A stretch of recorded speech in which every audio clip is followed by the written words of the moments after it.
Morning, everyone. NWA Prepper here in my Mr. Rogers sweatshirt. So I want to come to you today to talk about something that kind of prompted me last night. A couple things, actually. Number one, I was watching the Outdoor Channel, and they have Wednesday evening is Night at the Range. I think it's actually Midway USA's Night at the Range, or whatever. They're the sponsor.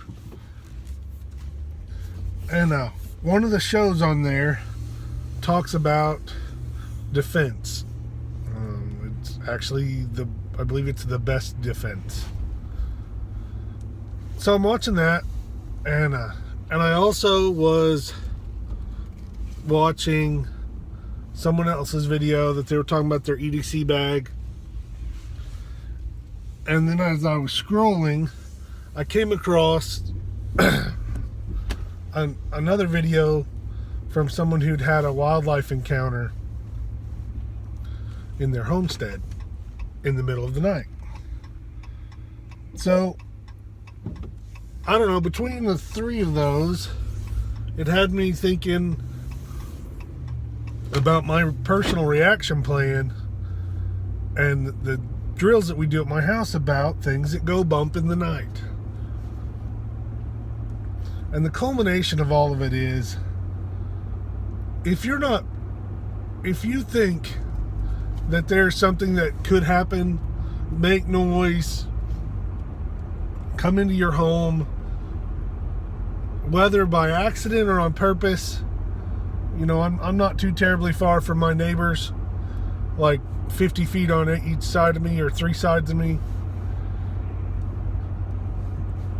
I have had a drunken neighbor come to the door, the side door no less, that was unlocked, and come in my house. I've had strangers on my porch, front and back and side, in the middle of the night. I've had people that didn't need to be in my yard or shed out there with nefarious plans. So have you. Maybe not those exact things, but you've had things out there that required some kind of a response. As a member of 911 community, I can tell you that when you call 911, you are multiple minutes away from assistance. On my best day, they're a wonderful resource, and for a lot of things they're fine. But for urgent life or death defensive situations, 911's the second line of defense. Nothing they can do about it. It's just the way it works. They're not standing there. So you need to be ready. You need to have a plan and a process in place ahead of time. And by process may be the wrong term, but I'm saying is, in today's world, it is possible for you to have, and I've done a review on some solar power security lights. They can link together. When one comes on, up to 6 of them come on. They're motion detectors. You can have, and they don't require a subscription or a monthly fee. That's just how they function. You can have a security light or a motion sensor that will alert you on your phone through Bluetooth. I'm sure they have Bluetooth, but I know they have it over my home's Wi-Fi network. I understand some techno geek can override that. I am not a target of a hacker that's going to hack into my security lights.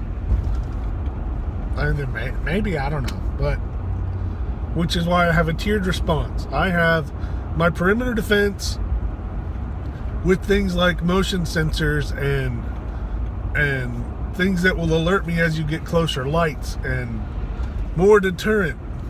I have obstacles in my yard that you can't hide behind, but yet keep you from running straight.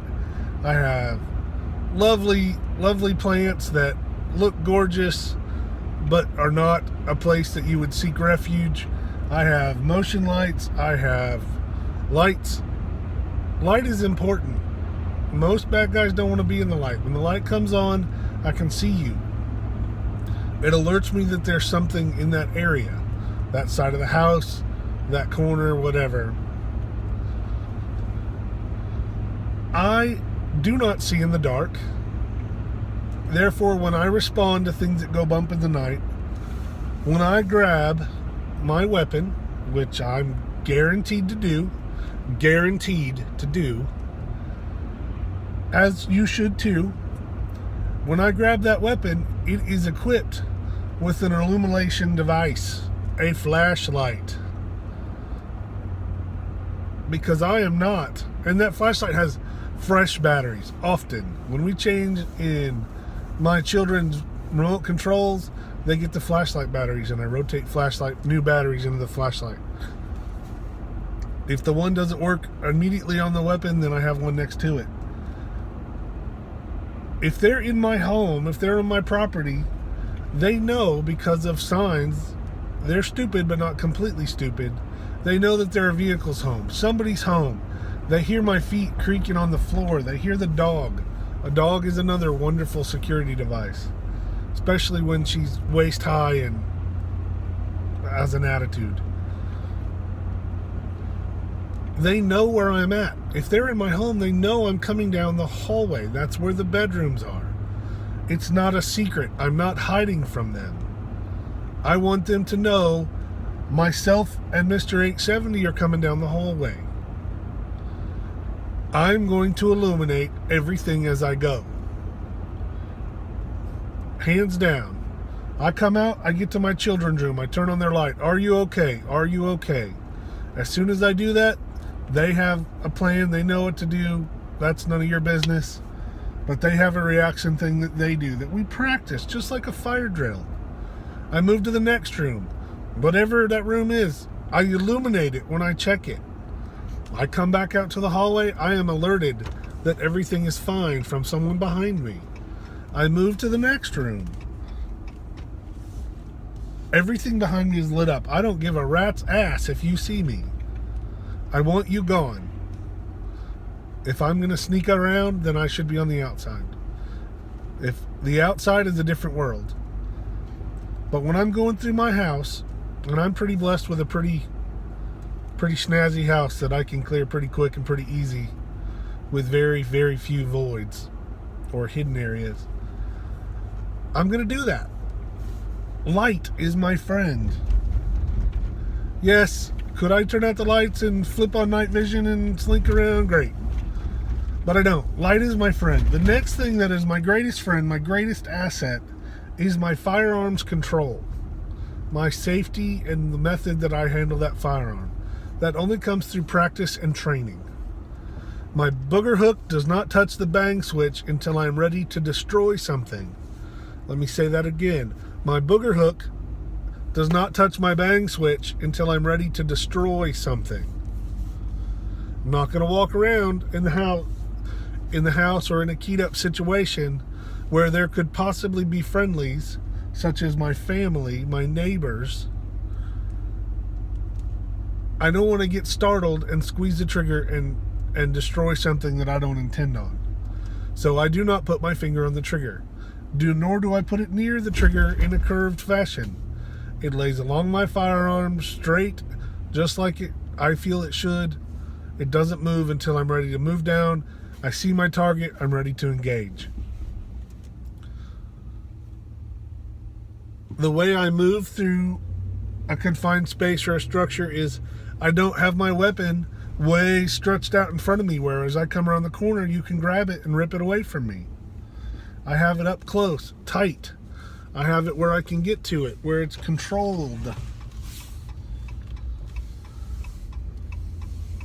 You should too, but that requires training. Training that you can get. It's not some special Secret Service training. I mean, they do it too, but it's just regular training. Be safe at night. Be safe in the dark. I don't want to hear stories of someone, and it happens all the time, being scared at night and coming running out of their bedroom with no light, and they shoot their daughter who's sneaking back into the house because she went to a party. I have the best children in the world. I don't really think that my daughter or my son is going to sneak out. But I was a pretty good kid too, and I did. I don't want them to be gone to the refrigerator or to let the dog out and on their way back down the hallway to eat a 12-gauge blast or a shot from a handgun because I couldn't see my target. I don't hunt and shoot things that I can't 100% positively ID what it is and what is behind it. I'm not going to do that in defense either. It requires training and practice. Things that go bump in the night can be scary. They are scary. They're scary. Fear of the unknown, fear of things that are there to hurt you or take from you and to hurt your family are scary. You can be ready. You need to work up a plan just like anything else. Work through that plan, evaluate that plan, practice that plan so that when it happens, you know when you go down the street or when you go down the hallway, you know exactly how people are going to react or how you've practiced. That's always different. And when you see a bad guy in your home, you need to be able to identify that it's a bad guy in your home and not, grandma. There's no event that sparked this. It was because of last night, a couple videos that I'd watched, an article I read, and then a television show that prompted me. Pay attention. Be ready for things that go bump in the night. Have a reaction plan and the processes and the tools that you need to protect yourself and your family and your property. Requires practice. You can do it. I know you can. Let's get ready.